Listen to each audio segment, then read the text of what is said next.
gusto kong i-film itong empties ko. Fan ako ng L'Oreal, guys. Super duper. I really like L'Oreal. Actually, tatlo. Dalawa. Ayan. Bang-bango ako. And yeah, La Roche na sunscreen. Pinanti ko siya, guys. Talagang binilin ko siya sa mukha. Na rin siya. Hindi ko lang sure kung bibiling ko ulit siya kasi medyo mahal. I have to consider it. Yes. Bibili ulit ako pag may pera ako. Kasi ngayon hindi ko talaga siya ginagamit. So,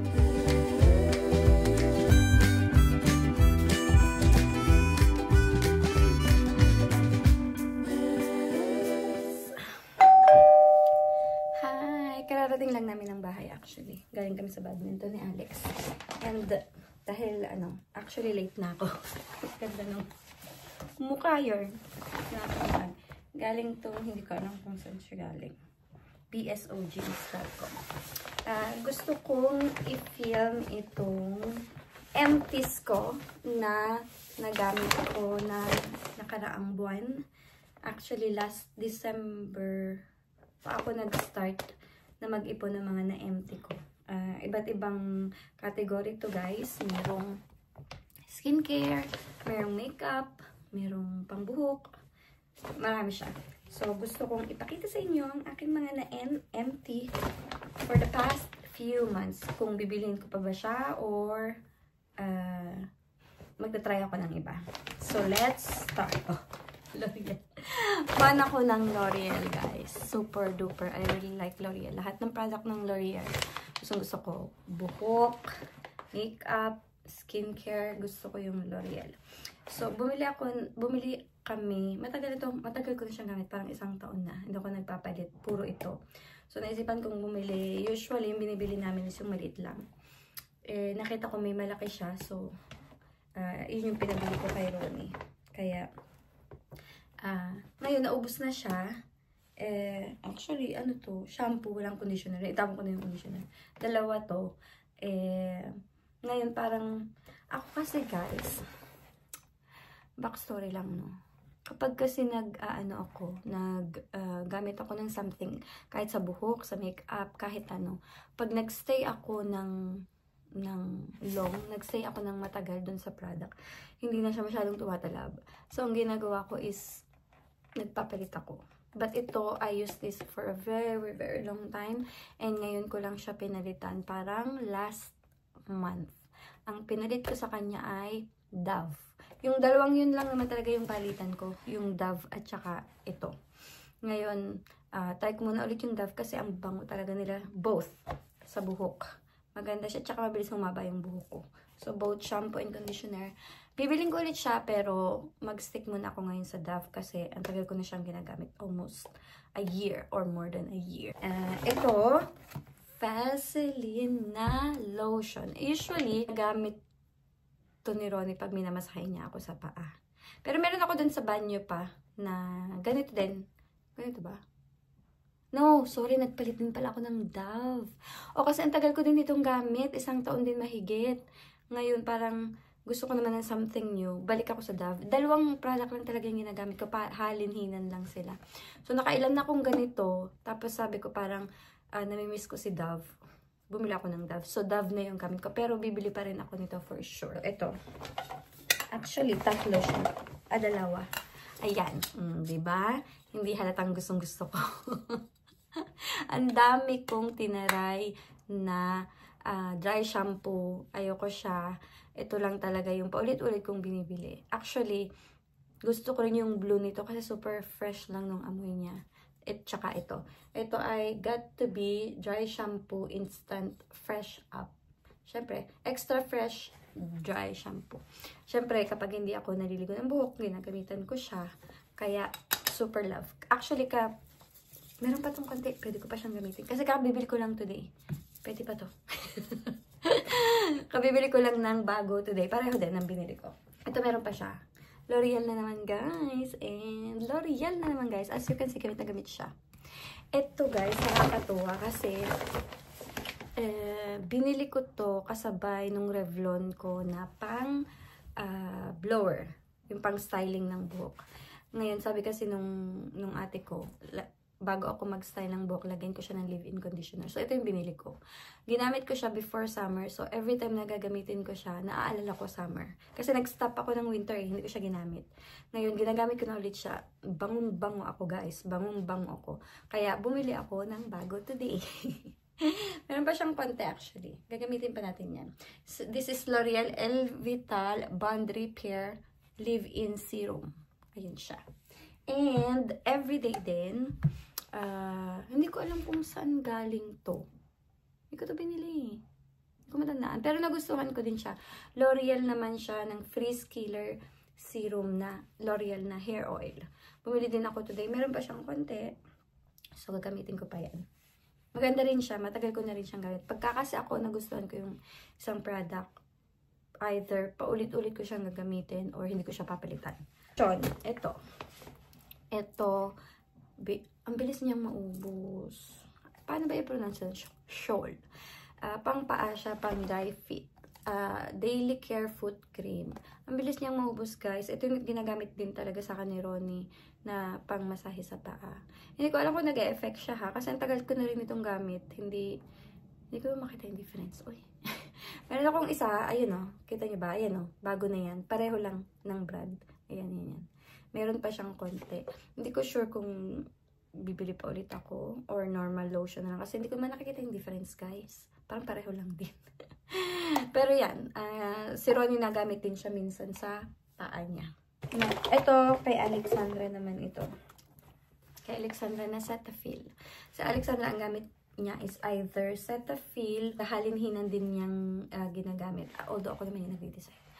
Naubos yung Cetaphil niya. Binili ko siya ng bagong facial wash. Lahat pa ni Alex is nangangapapa kung alin yung babagay sa ano niya, sa mukha niya, sa skin niya. Ito, binanggit ko siya dun sa isa kong vlog. Actually, kanina lang. Ang dami kong pabango, guys. 30 yatang peraso. Pero, nung binili ko to, nung December, namoy ko siya sa kalig ko sa trabaho. Bangong-bango ako and kapag maamoy mo siya, tanangin mo si Alex, pag maamoy mo siya, sasabihin sa'yo ni Alex, it smells like you. Kasi, mahilig ako sa powdery. And it lasts long. Ano siya? Sarah Love Explosion Special Edition. I really like it. And meron pa siya. Gagamitin ko pa siya. Gamit ko siya ngayon actually. Ito! Sunscreen ko, guys. Ito, ang tagal ko din itong gamit. Nirecommended ako dati kong kaibigan parang 2 years ago. Ang ganda niya. Hindi siya nagpipir. Wala siyang white cast. Nakailang bili na rin ako nito. Parang 3-4. Simula na na-discover ko siya. But, bumibili din ako ng tube na La Roche na same brand. Pahalinhinan ko rin siyang binibili. But ngayon, ang gamit ko is, yung Korean brand. Nagtatry ako ng bago. Because why not? Ang tagal nitong maubos. 6 to 7 months ko siyang nagamit. Gusto ko siya. Definitely, bibiling ko ulit. But, nagtatry nga ako ng bago. Itong The Ordinary. I really like this one. Ito ay retinoid. Retinoid ng The Ordinary. Ang ganda niya, guys. Parang ano ko siya.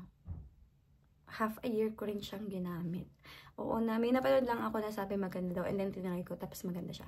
Hindi ko lang masyadong bet yung amoy niya, pero maganda siya. Definitely, bibiling ko ulit. Pero, kasi nga mag-14 ako, kailangan na ng retinol.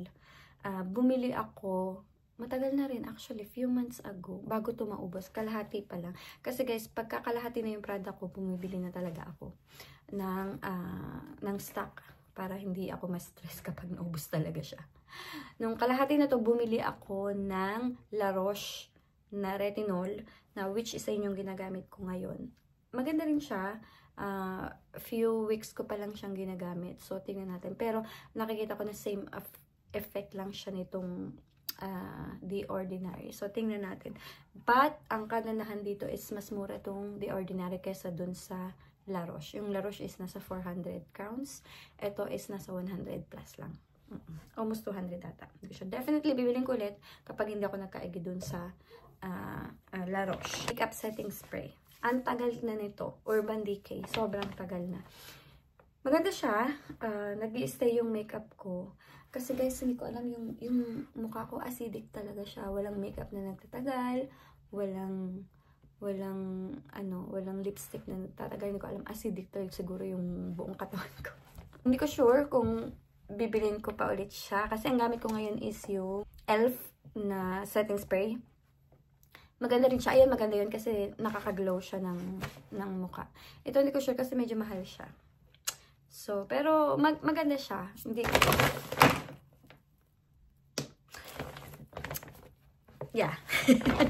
Hindi ko lang sure kung bibilin ko ulit kasi nga yung price. Price-wise, dun ako sa e.l.f. kasi nag-work ng bongga yung e.l.f. Ito ay Estee Lauder na primer. Ito, ang tagal ko na itong binili. Parang 1.5 years ago. Ito ang maganda. Sobrang ganda. Ang dami kong tinaray na primer. Sobrang daming tinaray para malaman ko kung alin yung babagay sa akin. Ito talaga yung bumagay. Ginagamit ko lang ito kapag may occasion. Like Christmas, may Christmas party. Basta pag may occasion ko lang. Actually, meron pa siya. Kasi ang ganda niya talaga. Nag-stay talaga yung makeup sa mukha ko kapag gamit ko. Kaya hindi ko siya ginagamit everyday kasi medyo pricey. Estee Lauder na The Mattifier. Ang tagal ko na talaga itong binili. Hindi ko na matandaan kung kailan. Kasi ang dami kong nabasang review, napanood na review na bongacious. Definitely, bibiling ko ulit pag may pera na ako. And itong Benefit na Poreless. Maganda rin siya. Pore primer. Maganda rin siya. Kaya lang minsan nag-i-stuck ba siya dun sa aking mga singit-singit. Nabe-blurred niya yung aking pores. Definitely.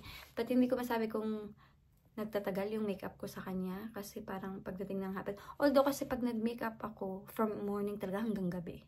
So, pero pag nasa school naman ako, pag nasa trabaho pa ako, nakikita ko pag nag-CCR ako, maganda siya. Siguro kasi sobrang tagal na nasa mukha ko kaya hindi ko na makita yung kung nag-work siya o hindi. But ito definitely maganda rin siya. Hindi ko lang sure kung bibiling ko ulit siya kasi medyo mahal din. Ito. Beauty blender ni Mama Ann. Hi, Mama Ann. Marami akong binili actually na beauty blender ni Mama Ann. Recently, bumili ulit ako kasi may Pilipina na umuwi sa Pilipinas. So, pabili ulit ako. Maganda siya kaya lang. Siyempre, matagal ko na siyang gamit. Kailangan ng palitan. Ibang beauty blender naman yung binili ko. Yung maraming shape. I really like it kasi malambot siya. Of course. At saka, hindi siya nasira. 2 years na ito. Kailangan ko na lang talagang palitan kasi sobrang tagal na. And marami akong extra yan. I have to concealer here. Yes. Itong isa is Get Ready With Me. Tapos yung shade niya ay Custard. Opo. Super duper love. Ito lang yung concealer na nagustuhan ko talaga na local brand ng Pilipinas. I really like it. Kaya lang guys. Kaya lang. Mas marami siyang natapon kaysa sa nagamit ko. Binili ko siya 2023 summer sa Pilipinas nung umuwi ako. Lagi siyang nagli-leak. Ilabas ko siya dun sa lagay ko ng makeup. Sa loob ng makeup, pag ginagamit ko is nagli-leak talaga siya. Kaya, pero, nung una ayaw ko siya, hindi ko siya masyadong bet. But, nung mga huli-huli ko na siyang ginagamit, ay, maganda pala itong Get Ready With Me na nagtatagal siya. Tapos, parang siya nagme-melt sa mukha ko, guys. Kaya naman, bumili ako ng bago. May umuwi nga sa Pilipinas noong December. Bumalik siya dito sa Sweden ng January. So, nagpabili ako ng bago. Na-notice ko dun sa bago is meron na siyang lock.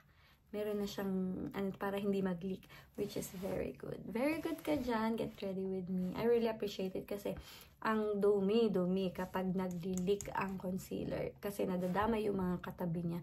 So, lagi ko itong inilalabas dun sa makeup kit ko kasi nga nagdudumi yung mga iba kong makeup. But, saludo ako. Ang ganda-ganda nito. Gamit ko rin yung color corrector nito na parang orange. Maganda rin siya.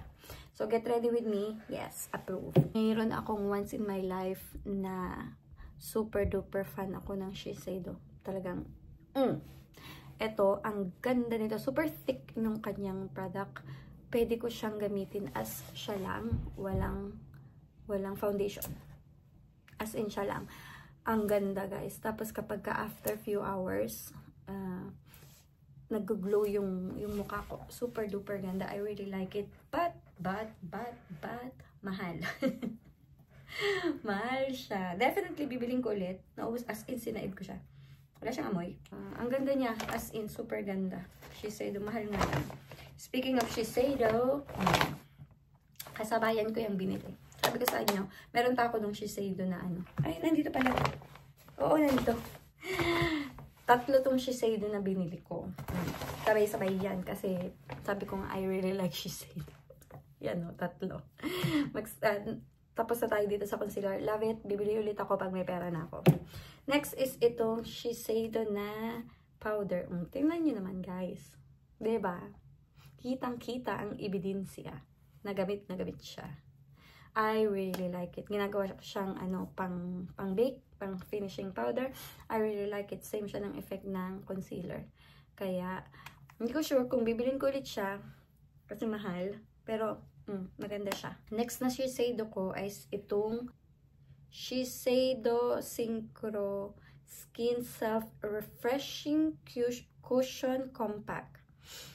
Ang ganda nito, guys. Actually, siya yung gamit ko ngayon. Madilim na nga lang, kaya wala na masyadong light. Siya yung gamit ko ngayon and hindi niya ako binigo. Ang ganda niya, guys. Super ganda. Super skin light lang talaga siya para kang walang makeup. Tingnan niyo naman. Naubos na siya. Actually, bumili pa ako ng refill nito. Guys. Refill na itong nakalagay dito. Ganun ko siya kagusto. Last but not the least na tayo, guys, no? Hindi nga siya masyadong marami. Para maitapon ko na to kasi masyado nang nakalat dun sa aming Etong Hoola na Benefit. Maraming bronzer na rin ako na binili. Meron pa siya, actually. Kaya lang masyado siyang red sa mukha ko. Tinaray ko, binigyan ko siya ng maraming chance. Kaya lang masyado siyang mapula. Parang ang putik ng mukha ko kapag ginagamit ko siya. Pero matagal siya.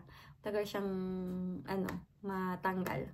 Kahit sa gabi na, sa pag-uwi ko galing work, meron pa rin siya. Kaya i-let go ko na siya. Kasi ang tagal na rin ito, guys. Expired na nga yata ito eh. Wala na, yun lang. Diba? Yun lang. Marami pa actually. Maraming nandito sa drawer ko. Kaya lang, ayoko maghalukay. Gusto ko nang itapon itong mga ito para wala na akong kalat. Ang next na video ko naman gagawin is yung mga makeup na niregret ko. Kasi ang dami kong makeup, guys. Ang dami talaga.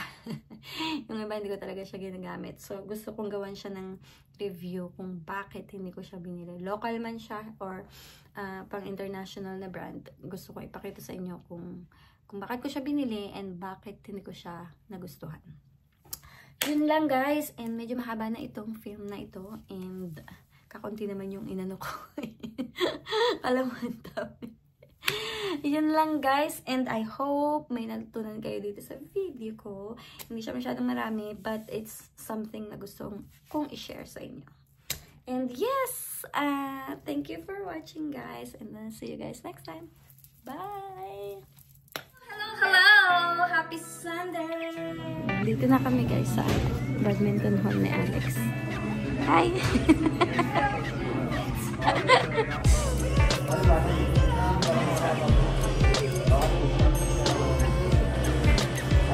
Booking live-in condition.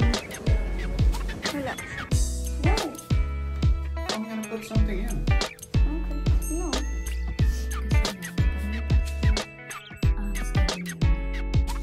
Maybe they're allergic.